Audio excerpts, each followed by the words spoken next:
المدرسة صوت على قلبي عسل يلا يا باص المدرسة خدنا على درب الأمل زمر باص المدرسة صوت على قلبي عسل يلا يا باص المدرسة خدنا على درب الأمل. Assalamu alaikum. Welcome to another episode of Schools Out. I'm Shakira Akabo and today we're discussing school uniforms. South Africa is a country with a variety of religious affiliations, cultures and traditions. How do school uniforms factor in all of these diversities? We are chatting today to Professor Abdul Qadir Tayyub, who is a professor of religious and Islamic studies at the University of Cape Town. Welcome to the show, Professor. Oh, thank you very much for having me. Prof, you have written a fair amount about school uniforms, both academically as well as in the general media. Can you tell us about your views regarding school uniforms? Well, I can tell you about how I began to look at this issue because it was in relation to the representation of religions in schools. As we know, in South Africa, we have a long history of uniforms. We have a long history of the representation of Christianity. And both of these have come actually from our history of our colonial history. And when South Africa changed in 1994, there was generally an anticipation and a hope that schools would change.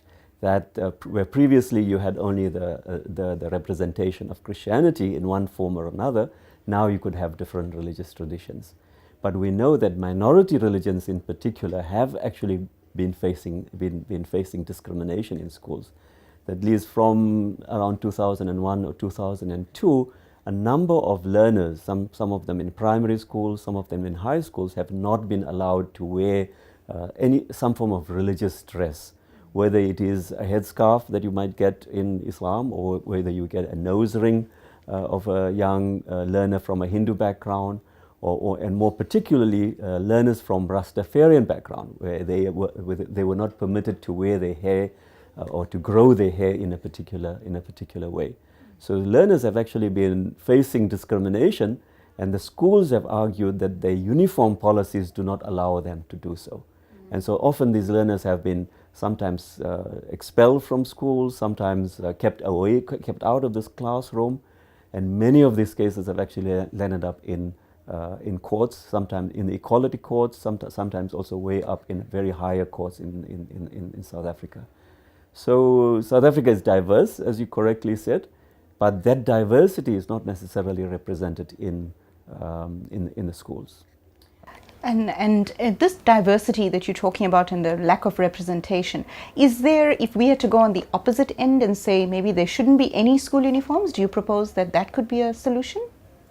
I think South Africa has a very long history of uniforms. So I think, first of all, South Africans from whatever background would find it very, very difficult to think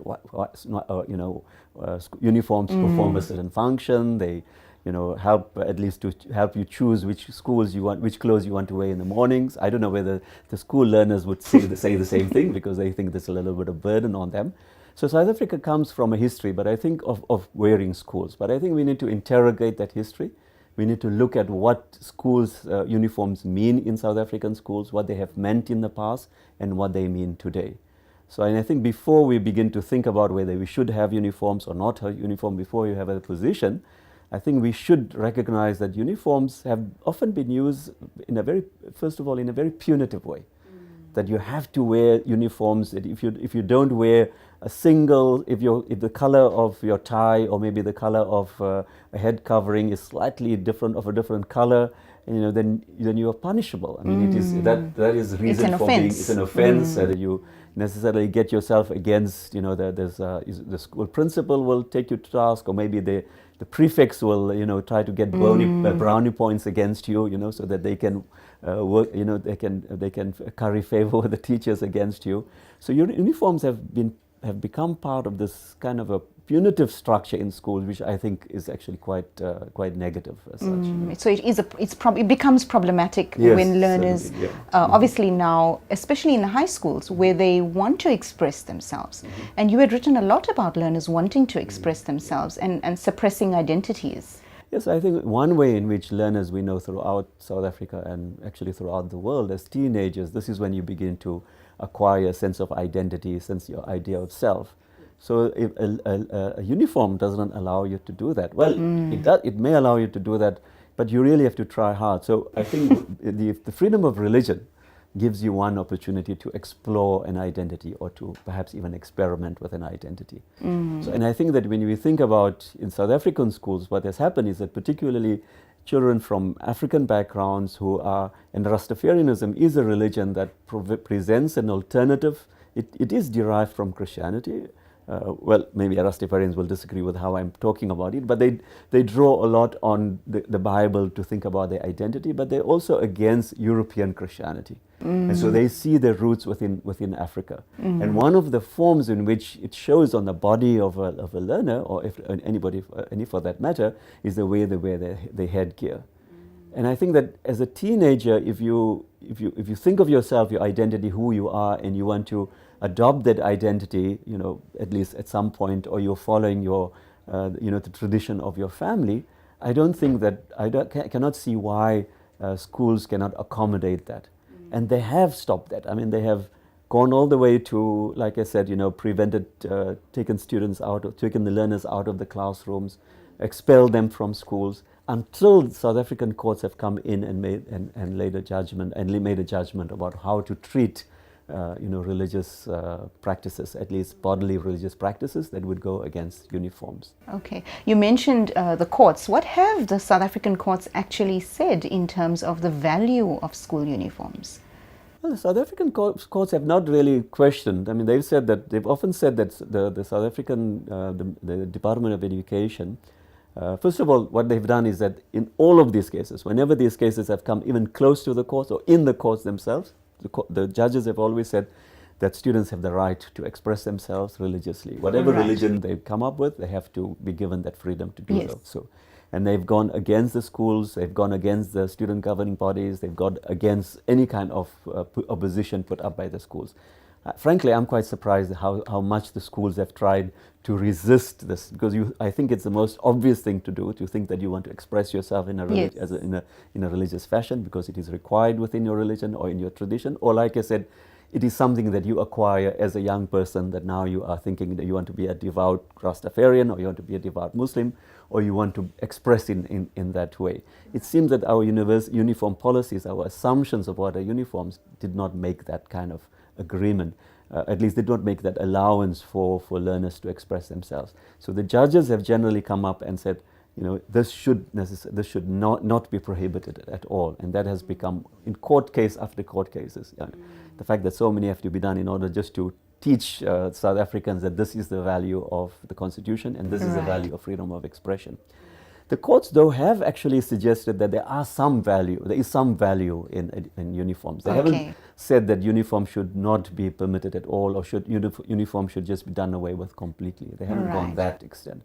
And there has been some interesting debates sometimes among the courts, among the judges, on this particular issue, whether a uniform, does it constitute a kind of a practice of a uniform? Is it something that schools should take into consideration, or should we be happy to say, well, the freedom of religion means that you can believe what you like. Yes. It doesn't necessarily mean that what you can do according to what your religion requires. And as we know, the first position is that you can just believe what you like. That is a much more European tradition. Right. To say that you have freedom of religion means you have freedom of conscience. It doesn't necessarily mean that you have a freedom to practice religion, in this case, to put on certain things on your body. And generally, it's the courts, in the debate and the discussion, people who have come from a more African background have actually suggested, no, it includes practices as well. And the practices should be included. Part of that has come about because in the history of South Africa, in the colonial history, those practices were actually prohibited in the past.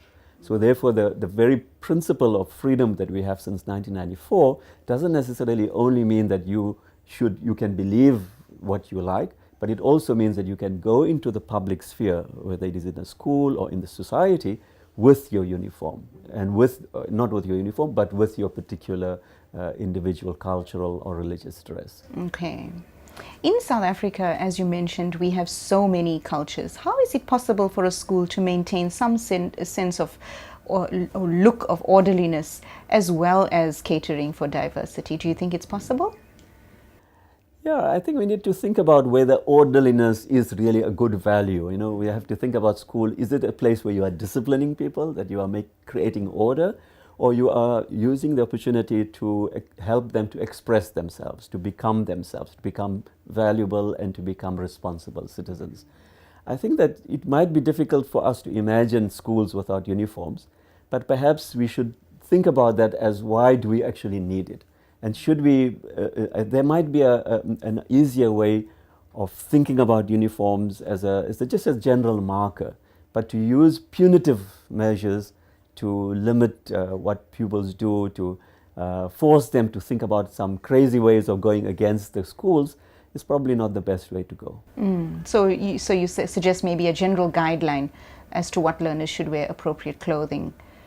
I think one should perhaps think about, easier ways of adapting uniforms. Start adapting uniforms. Think about, maybe you need certain colors only. Try to think about white and maybe gray, more accessible.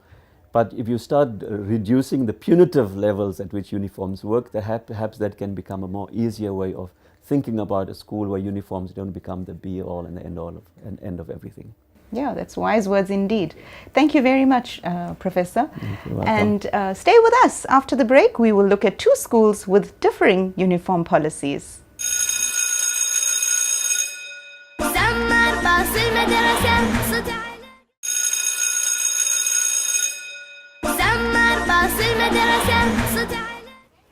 Welcome back to Schools Out.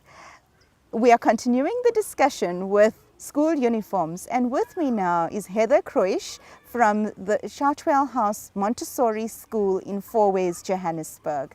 Welcome to the show, Heather. Thank you, Shakira. Okay, your school has a very interesting school uniform. Tell us a little bit about how you got there. Well, as a Montessori Eco School, we're situated on 3 hectares of agricultural holding, and the children are involved in planting their own food forests. They climb trees. We're South African. So I had to come up with something that worked for our children, and I love shwe shwe. It's 100% cotton, it's South African, it's light, it's durable. So we chose beautiful, delicate prints of brown and blue shwe shwe. We made a variety of dresses out of them. We also made skirts, and then we made lovely stretchy navy blue dresses. So we came up with a whole multi-form that suits boys and girls, that incorporates shwe shwe, that incorporates our traditional madiba tops, and that also allows the parents flexibility to go and buy accessories that fit in with our color scheme from shops they can afford. So if you want to wear Woolworths khaki shorts with your golf top, you can go and get them. If you can only afford the Pep khaki shorts, then you can go and get those. So we've really tried to be flexible and incorporate all the different levels of income and make sure that the children are comfortable. They're allowed to come to school barefoot. They're allowed to wear their hair however they like, as long as it's not in their faces and doesn't bother them. What's important to us is that they're not flustered and worried about being sweaty or uncomfortable or awkward, and that they are free to learn, free to be stimulated, free to absorb information, and free to grow as little individuals and human beings. What was important to me about having a multi-form was the fact that we needed something to create a sense of belonging, something to create a sense of community and coherence and family. And because we have children from so many different cultures, I thought that a multi-form would allow flexibility and freedom of expression and independence, but also create a sense of identity of this is who we are and we all belong. We're not all exactly the same, because human beings aren't. Yes. But we're a South family African and we belong together. Yes. I love this idea of this multi-form, this term that you're using. Explain to us, how many options are there in the multi-form? Well, when I was a child, I had a very strict uniform of bottle green with a blazer and a tie and long socks and shoes, and it was always hot and awkward, and to be honest, I got very bored of wearing the same clothes every day. So the thinking behind it was, especially for girls, we want a range of options. So as a mom, you can go and buy a brown shwe shwe dress, a blue shwe shwe dress, some skirts, the stretchy blue one. You can have a whole variety so the child can wear something different every day. Oh, that's wonderful. And how have your parents and learners responded to this multi-form? Well, they love them because it's locally produced fabric. It's sewn by local seamstresses, so it's not expensive. It's easy to replace if it gets damaged, and it is durable. And it allows the parents flexibility to add on accessories that fit in with the color scheme that they've got at home. And in terms of the parents, how do they feel about this particular? Tell us more. Elaborate on how they have responded to the shwe shwe dresses. Well, it's been quite a hit because we're quite unique and we're quite different, and especially with our African cultures, there's a great sense of pride in shwe shwe.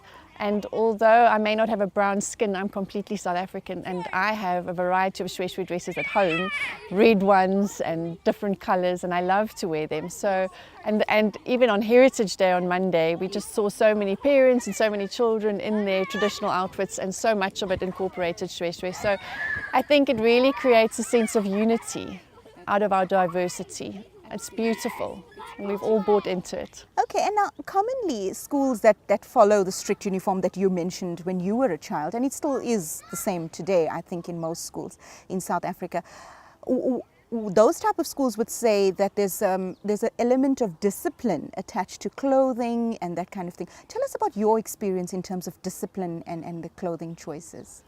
Well, I think that's an interesting thought. The Montessori philosophy is that if the child is in an orderly, structured environment, they will internalize those qualities and become that way in themselves. So I think, yes, there's definitely value in having a sense of coherence that allows one to express independence. But really, our discipline comes from the inside of the child. We treat our children with respect. We expect them to treat each other with respect. We teach them to treat each other with respect. So the discipline is more self-discipline. There's freedom within limits, and it comes from the inside. It doesn't really need to be imposed by strict, rigorous, rigid, stiff outside measures, because we're more interested in the inside of the child. We want to create a holistic sense of education that speaks to every aspect of the child and nurtures and develops that beautiful little spirit within. So I think that form of thinking is quite outdated.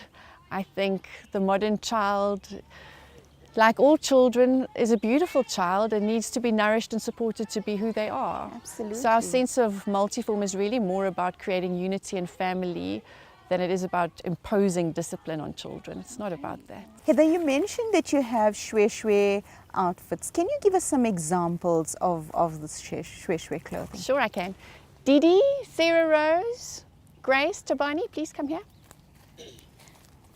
So here is a lovely little brown shwe shwe dress that Didi is wearing. Doesn't she look beautiful? And then we have a shwe shwe skirt that Tabani is wearing with our school golf shirt. Grace is also wearing a brown shwe shwe dress, and Sarah Rose is wearing a blue shwe shwe dress. Beautiful. And there are lots of options. Yeah, there are. And then we also, thanks girls, you can go and sit down. We also have children who are able to wear clothes that their parents have bought. Come Lila and Kenna. So you can see here that Lila's mommy chose to get her a navy skirt from Pick and Pay, which is nice and comfortable because Lila loves to climb trees and run around. And you can see that Kenna's mom bought her a khaki hat that she wears with her brown skirt. Where's Tile? Come Tile.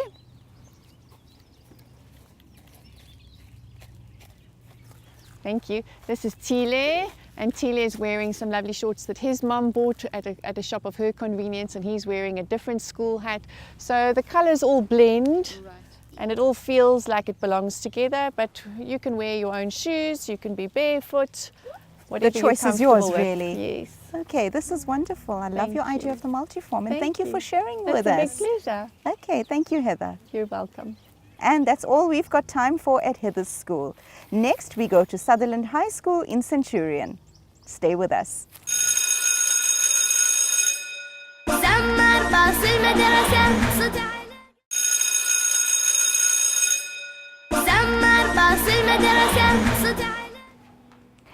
And now we're chatting to Belinda Retief, who's the Deputy Head of Sutherland High School in Centurion, Pretoria.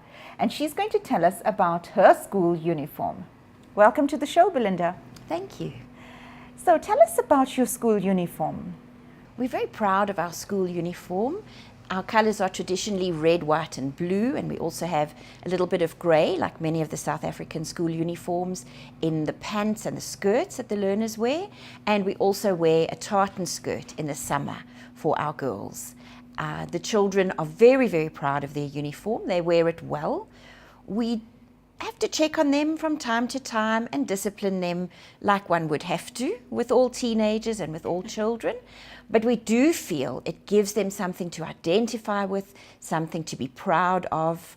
On big sports days, for example, we expect them to wear their uniform, and it helps us quite a lot at our gate with security to know who is a learner of the school and who isn't, so that we can control who's on the property and make sure that people are safe and so on. Okay.